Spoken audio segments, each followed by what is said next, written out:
Então vamos lá, pessoal, nosso último recurso agora, o recurso adesivo. Por que ele fica por último? Vamos entender por que ele foi deixado aqui por último, o recurso adesivo.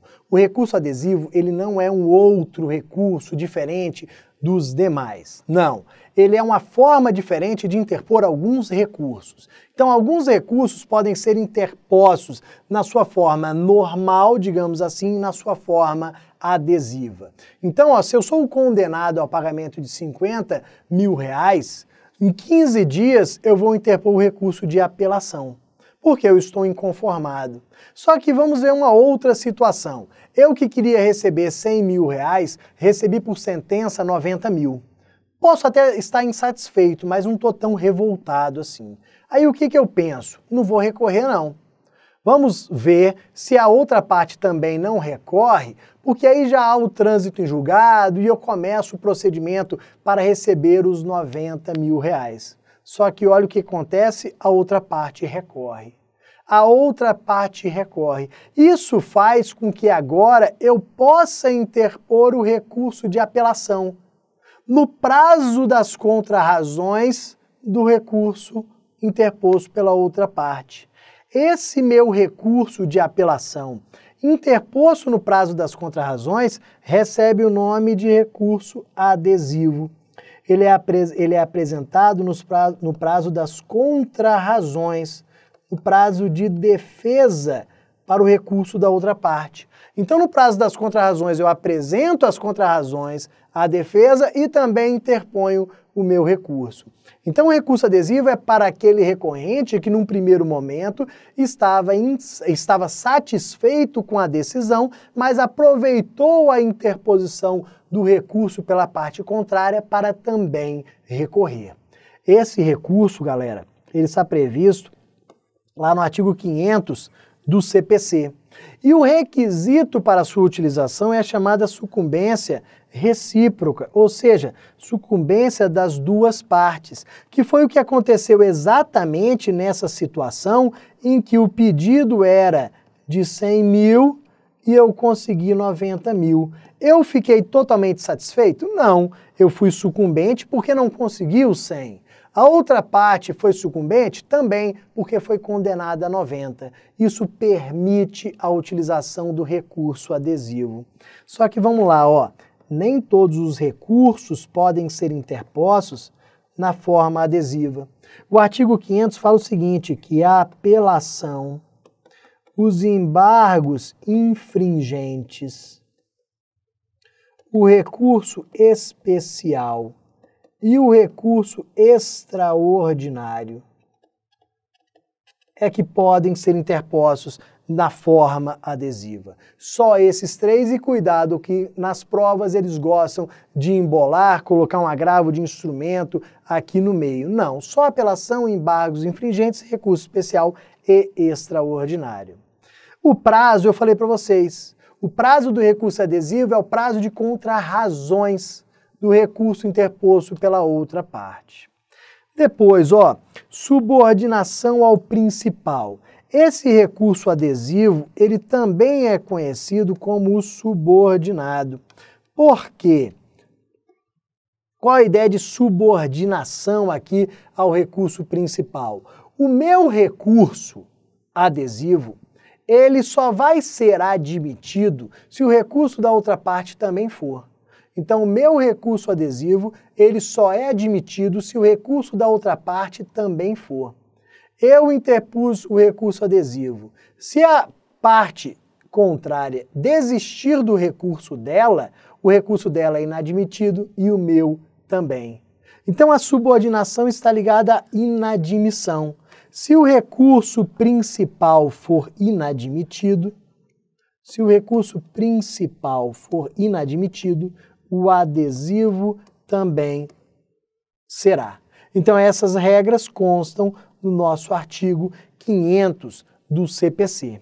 E aí com isso nós terminamos a parte de recursos. E nós podemos falar agora alguns tópicos sobre ação rescisória. Uma importante ação, ó, que está prevista no artigo 485 do CPC.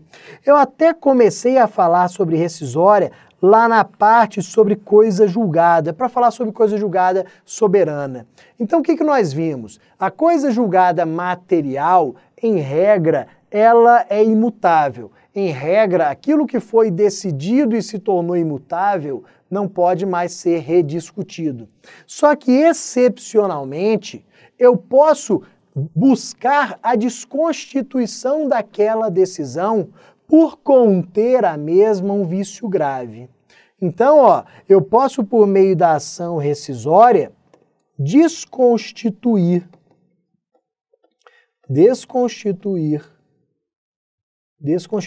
a coisa julgada, material, por conter a mesma um dos vícios graves que estão presentes no artigo 485 do CPC. O exemplo que nós demos lá atrás, que é fácil de ser verificado e que é fácil de ser qualificado como um vício grave, é a utilização de documento falso, de uma prova falsa. Qual é o prazo que nós temos? O prazo para a utilização da ação rescisória é o prazo que consta no 295, que é de 2 anos. 2 anos a contar do trânsito em julgado. Dentro desse prazo de 2 anos, eu posso ajuizar a rescisória. Com 2 anos e 1 dia já era, a coisa julgada se torna soberana. Qual é o cuidado que nós temos que ter com esse prazo aqui? Ele é um prazo de decadência. Se ele é um prazo de decadência, ele não sofre interrupção nem suspensão. Ou seja, nada para esse prazo. Começou a ser contado, nada vai parar esse prazo. Então esse é o cuidado. Além disso, hipóteses de cabimento. São todos vícios graves. Vamos colocar alguns aqui, Incompetência absoluta. Impedimento do juiz. Prova falsa, dentre outros, do 485. E olha o que acontece, as situações são taxativas, são apenas aquelas descritas nos incisos do artigo 485 do CPC. Nenhum outro vício pode ser alegado na rescisória porque a regra geral a ser seguida é a manutenção da coisa julgada. Excepcionalmente é que eu posso voltar a discuti-la e até desconstituí-la. Ainda em relação à ação rescisória, nós temos aqui, a dica 70. Na dica 70, nós temos o depósito inicial. O que é esse depósito inicial? Como um dos requisitos para a admissibilidade da ação rescisória, eu tenho que realizar um depósito em dinheiro, um depósito de 5% do valor da causa. Então vejam, a ação rescisória tem por finalidade desconstituir uma condenação minha de R$100 mil. Então o valor da causa da rescisória vai ser 100 mil. Eu tenho que realizar um depósito de R$5 mil para que a rescisória seja admitida, para que a rescisória possa ser julgada. Pode ser que até o final da rescisória chegue-se à conclusão que eu não tenho direito, mas eu tenho que realizar esse depósito. E aí olha o que acontece. Esse depósito consta lá no artigo 488 do CPC e pode vir a ser perdido. Esse depósito pode vir a ser perdido para a parte contrária se a minha rescisória for inadmitida ou for julgada improcedente de forma unânime. Se todos os julgadores, se todos os desembargadores, se todos os ministros, já que rescisória é sempre em tribunal, se todos esses julgadores chegarem à conclusão que não há cabimento da minha ação rescisória, ou que ela é improcedente, que eu não consegui demonstrar o vício, eu perderei esse depósito em favor da outra parte. Ou seja, a rescisória, se ela for inadmitida ou julgada improcedente de forma unânime, eu gerará a perda desse depósito. Se for por maioria não, eu tenho esse depósito de volta. Além disso, na rescisória, quais são os pedidos que podem vir a ser formulados? Na rescisória, eu posso formular o chamado juízo rescindente e o juízo rescisório. O juízo rescindente é o juízo de desconstituição da coisa julgada.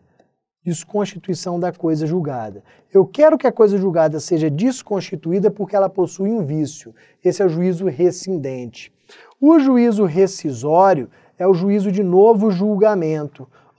Como o julgamento se deu com base numa prova falsa, eu quero que haja um novo julgamento, agora desconsiderando essa prova falsa.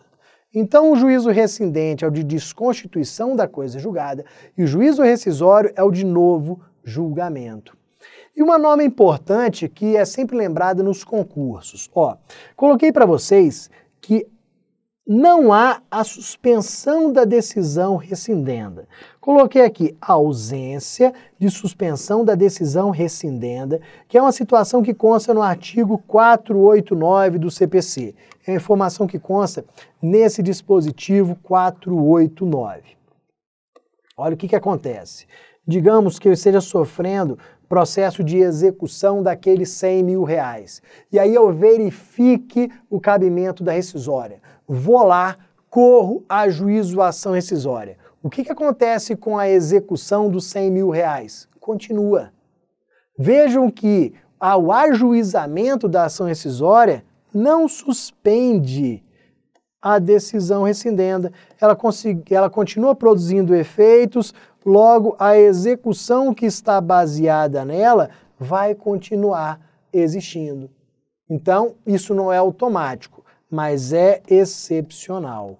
O artigo 489 do CPC diz que, excepcionalmente, eu posso conseguir essa suspensão desde que eu demonstre os requisitos de urgência. Então, é uma situação excepcional a suspensão dos efeitos ali da decisão rescindenda, da decisão que é objeto da ação rescisória. Depois, já partindo para liquidação de sentença. Então, terminamos rescisória, vamos lembrar pontos específicos e importantes sobre liquidação. O que é um título líquido? É um título que individualiza a condenação, individualiza a obrigação. Então, fui condenado ao pagamento de danos materiais. Quanto? R$1.000. Eu tenho um título líquido que já diz qual é a obrigação com a sua individualização. Esse título líquido, ele é indispensável para o início da execução. Porque a execução, ela demanda título líquido, certo e exigível. Eu não tenho como começar uma execução sem saber a quantia nesse nosso exemplo. Só que olha o que acontece. Existem situações em que a sentença não fixa esse quantum devido, a sentença não fixa e esse quantum tem que ser fixado depois. A sentença, muitas vezes, vou anotar para vocês aqui, ela é ilíquida. Ela apenas define a obrigação. Vem a sentença e fala, condeno Bruno ao pagamento de danos materiais, em valor a ser fixado em liquidação. A sentença é ilíquida. Ela fala o seguinte, você está sendo condenado ao pagamento de danos materiais. Quanto? Depois veremos. Então, se a sentença é ilíquida, eu vou precisar do procedimento de liquidação de sentença para apurar essa quantia. Então, há necessidade de fixação do quantum debeatur, do quantum devido, por meio da liquidação de sentença. Só que eu tenho algumas espécies de liquidação de sentença que nós temos que lembrar. Dependendo da situação, esses dispositivos 475B e 475C do CPC afirmam que essa liquidação pode ser feita por simples cálculos aritméticos. Simples cálculos aritméticos. Dependendo da situação, eu tenho que realizar por arbitramento. A liquidação por arbitramento é quando há necessidade de perícia para se apurar a quantia. Por fim, eu posso ter a necessidade de liquidação por artigos, porque existe a necessidade da prova de fato novo.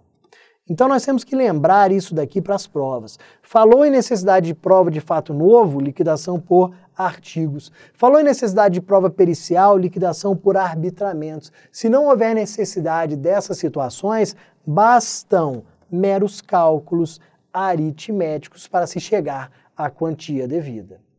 E aí, seguindo, chegamos aqui à dica 73, que fala da possibilidade de se ter liquidação provisória.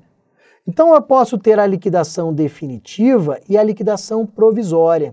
A provisória, galera, coloquei para vocês aqui, que é aquela que existe na pendência de recurso. Como assim? Então vejam que eu fui condenado ao pagamento de danos materiais. Sentença ilíquida. Interpus recurso de apelação. Mesmo pendente o recurso de apelação, pode ser iniciada a liquidação provisória. Isso consta aqui, ó, no artigo 475-A, parágrafo 2º. Posso iniciar a liquidação provisória. Claro que se a decisão for reformada no tribunal, essa liquidação perde a sua utilidade, perde os seus efeitos, mas eu posso realizar. Além disso, ó, existe previsão no 475-I, parágrafo 2º, da realização de liquidação e execução simultâneas. Imaginem o seguinte, galera, ó, tenho dois capítulos. Um que falou de dano moral, me condenou ao pagamento de 20 mil reais de dano moral. O outro que falou de dano material, mas é ilíquido. Sentença ilíquida no que toca ao dano material e líquida no que toca ao dano moral. O que eu posso fazer? Se em relação ao dano moral já é líquida, vamos para a execução. Aqui que é ilíquida, vamos para a liquidação. Dá para fazer isso simultaneamente? Claro que dá. Então cuidado que isso vive caindo em prova. Eu faço a liquidação de um capítulo e faço a execução do outro de forma simultânea. Aqui, ó, o capítulo é ilíquido, liquidação. O capítulo é líquido, execução. Ok? Digamos que nós tenhamos iniciado a fase de liquidação. E essa fase de liquidação tenha chegado ao seu fim. Vem uma decisão falando o seguinte: o quantum devido é 100 mil reais. Essa decisão, será que ela é uma decisão interlocutória? Será que ela é uma sentença? Durante muito tempo houve a discussão aqui em relação à natureza jurídica dessa decisão. Que decisão que é essa? Em 2005, com a alteração ali das normas, dos dispositivos que tratam de liquidação, essa discussão caiu por terra. Lá em 2005, o legislador colocou, ó, redigiu o artigo 475H para falar o seguinte, ó, dessa decisão, pessoal, cabe agravo de instrumento. Então, da decisão proferida na liquidação, cabe agravo de instrumento. Aí ficou fácil. Se cabe agravo de instrumento é sentença? Claro que não. É decisão interlocutória. Ok? Então não tenhamos mais dúvida e medo dessa questão. Decisão proferida na liquidação. Agravo de instrumento, porque é decisão interlocutória. Depois, ó, já saindo de liquidação e ingressando na chamada fase de cumprimento de sentença, a antiga execução. Até 2005, quando a parte era condenada ao pagamento de uma quantia, nós iniciávamos o processo de execução para recebimento dela. De 2005 para cá, houve uma mudança no processo e nós passamos aqui a ter a chamada fase de cumprimento de sentença, que substituiu a antiga execução. Então, olha o que acontece. Se a gente fala hoje em condenação ao pagamento de quantia, se nós falamos em decisão judicial que condena ao pagamento de quantia, nós vamos iniciar a fase de cumprimento de sentença de acordo com o 475J do CPC. Nós não temos mais processo de execução autônomo, que tinha que começar por petição inicial, que tinha citação, nada disso. Agora nós temos apenas uma nova fase do processo. O processo que estava tramitando na fase de conhecimento passa para a fase de cumprimento. Eu não preciso de petição inicial para começar essa nova fase. Eu não preciso de citação. Basta um requerimento bem mais simples, se comparado à petição inicial. Basta uma intimação, não há necessidade de citação. Então a fase de cumprimento de sentença ela se tornou muito mais simples para a gente. E aí olha o que acontece. Primeira coisa que eu coloquei para vocês aqui foi processo sincrético, porque essa expressão ela vem sendo cobrada nos concursos. O que é o processo sincrético? É exatamente o processo que mistura essas fases de conhecimento e a antiga execução, que hoje é o cumprimento de sentença. O processo sincrético que serve tanto para conhecer e decidir o problema, como efetivar a decisão judicial, como para fazer cumprir a decisão que ali foi tomada. Então hoje, falou em execução de título executivo judicial que condena ao pagamento de quantia, lembrou de processo sincrético, de fase de cumprimento de sentença, leia o 475J do CPC, que foi alterado por essa lei aqui, que você vai encontrar nos seus materiais. E aí, continuando a falar sobre o tema, nós vamos aqui, ó, continuando a falar sobre execução, nós vamos falar sobre princípios. Como nós falamos em diversos pontos da matéria sobre os princípios, vamos falar também sobre os princípios do processo de execução ou da fase de cumprimento de sentença. Primeiro princípio, ó, colocando aqui na tela. Primeiro princípio do menor sacrifício do devedor, ou princípio da menor onerosidade do devedor. Olha o que acontece, galera. Processo de execução, cumprimento de sentença, não é para deixar o devedor na M, não. Não é para deixar o devedor na merda, não. Não, é simplesmente para retirar aquilo que o credor tem direito. E existem várias formas de se efetivar a decisão. Eu vou buscar aquela que gera um menor sacrifício, uma menor onerosidade ao devedor. E aí um exemplo vem de forma bem simples demonstrar isso daqui. Digamos que o meu crédito seja de 100 mil reais. O devedor tem 2 imóveis, um de 200 mil e o de 1 milhão de reais. Qual dos imóveis ele tem direito a ser penhorado? O de 200 mil reais. O juiz não deve determinar a penhora de 1 milhão de reais, não. Não, por quê? Você vai gerar um desfalque maior, é um prédio, é um imóvel mais difícil de ser vendido, talvez ali o deságio na venda seja maior. Então, ó, se o prédio de 200 mil reais, se o imóvel de 200 mil reais arca com a condenação, cumpre ali a decisão, então faça a penhora sobre ele. Assim, ó, eu vou estar criando menor sacrifício para ele. Leiam o artigo 620 do CPC. Lá consta essa situação, esse princípio. E além disso, nós temos o princípio do exato adimplemento. Vejam que o processo de execução, de cumprimento como um todo, ele quer entregar ao devedor exatamente aquilo que ele tem direito.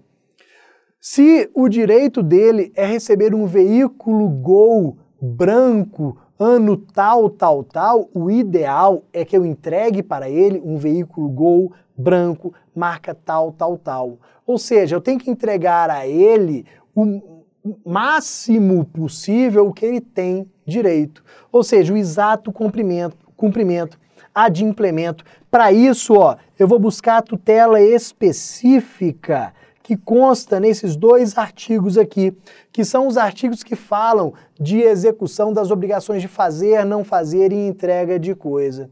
Então, uma tutela específica, vamos tentar entregar exatamente o que o credor tem direito.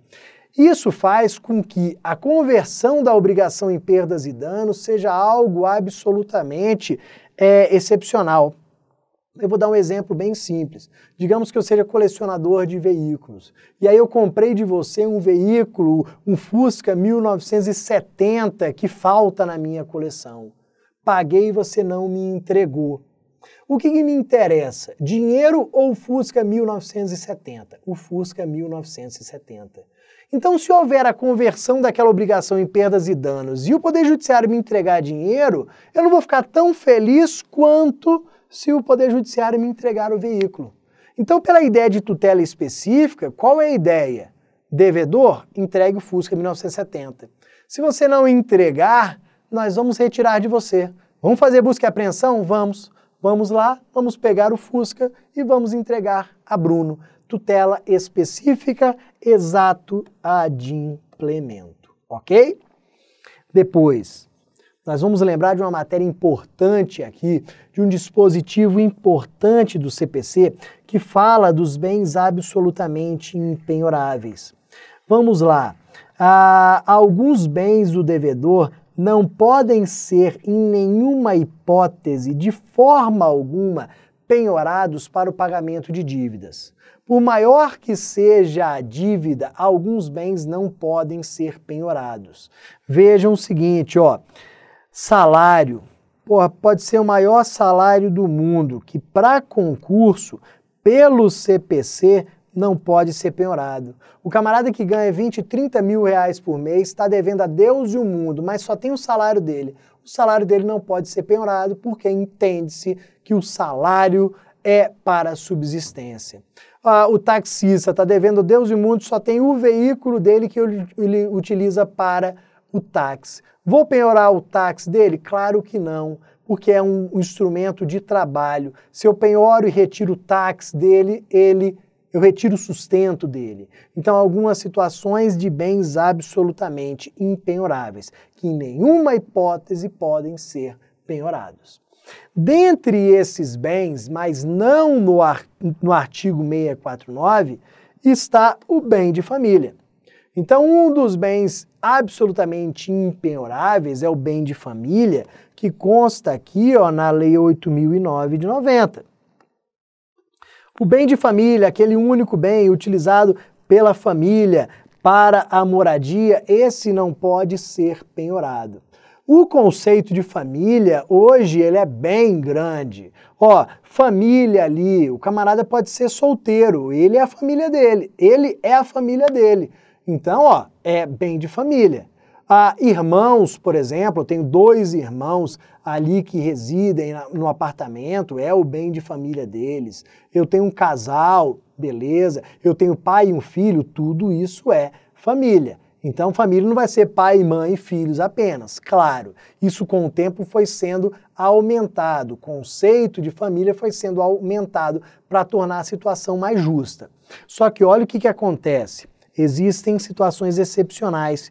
Em algumas hipóteses, o bem de família pode sim ser penhorado e vendido para o pagamento de dívidas. A Lei 8.099 fala o seguinte, o bem de família pode ser vendido para pagamento de empregados domésticos, de verbas salariais e previdenciárias de empregados domésticos, de empregados da casa, de empregados domésticos. Você está devendo ao seu doméstico, você pode perder o seu bem de família. Impostos sobre o bem. Você não está pagando IPTU não? Cuidado, porque você pode perder o seu único bem, o seu bem de família, para o pagamento desse IPTU. Condomínio, rapaz, não está pagando condomínio não? Cuidado, porque o condomínio pode requerer a penhora do seu imóvel e você ir para o meio da rua para pagamento das cotas condominiais em atraso, dentre outras situações. O crédito que foi concedido para que você comprasse o apartamento, você financiou o apartamento, deve ao banco 100 mil reais. Se você não paga o empréstimo, o seu bem pode ser levado à asta pública, pode ser vendido para pagamento, porque o crédito foi concedido para a aquisição daquele imóvel. Então nós temos algumas situações na própria lei. Daqui a pouquinho nós voltamos para as demais dicas aqui, as dicas finais de processo civil.